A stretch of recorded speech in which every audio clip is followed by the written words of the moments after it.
Okay, let's do a date tonight makeup tutorial. I'm gonna show you how to go from this to this in no time. Okay, this is my day look. I have little to no makeup on. I have Flawless Filter, blush, and I spot concealed. First thing you want to do to refresh your makeup and get your skin prepped and ready for a new layer you're gonna put on without looking cakey. You're gonna get a hydrating, setting, fix spray, whatever you want to call it, and you want to drench your face in that. What is this fluff floating around? I use my Charlotte Tilbury spray, because this is so moisturizing, it's crazy. Just let that dry for a couple minutes, and then we're gonna get ready to put foundation on. Okay, for today's video, we're gonna use something super full coverage. It's my Haus Labs foundation. Love this stuff. You're gonna get your damp beauty blender, and you're honestly going to apply this all over your face in a bunch of dots, and then we're gonna blend it out. It's super important before you do this step to spray your face with something, or like to get it ready, like to re-prep it almost. Okay, now that we have a fresh canvas, this is why you use a full coverage foundation to cover literally anything that was on your face before. We can basically start from scratch. So I'm gonna take my Charlotte Tilbury contour and start contouring my face as I normally would. And if you feel like your skin isn't hydrated enough, still you can go ahead and spray some more setting spray on your face. Like, this will do no harm. Okay, contour is done. We're looking hydrated, glowy, and fresh. Okay, cream blush. I'm gonna use this one by 𝙤𝙠𝙚 Beauty because it's so cute and I haven't used it in so long. Can you even see that? Hello! Another important tip while you're going day to night is to never drag your makeup brush because it's gonna take off the products, like you're more at risk.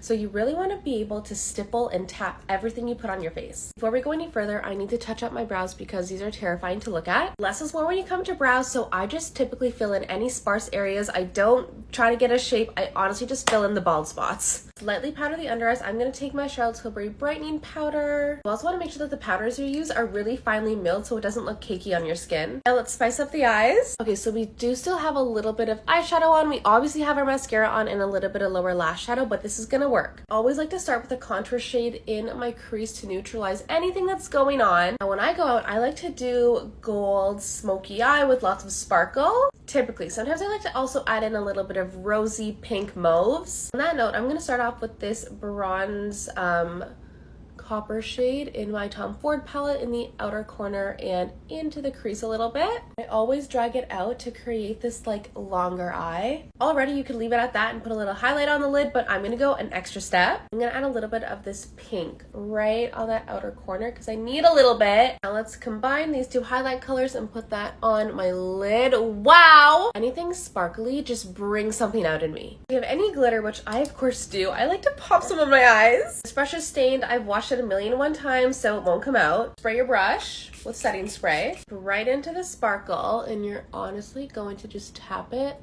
all over your lid. Look at that! Let's add a tiny little wing on the outside. Pop on a bold lip. Here you are day to night looking refreshed and glowy.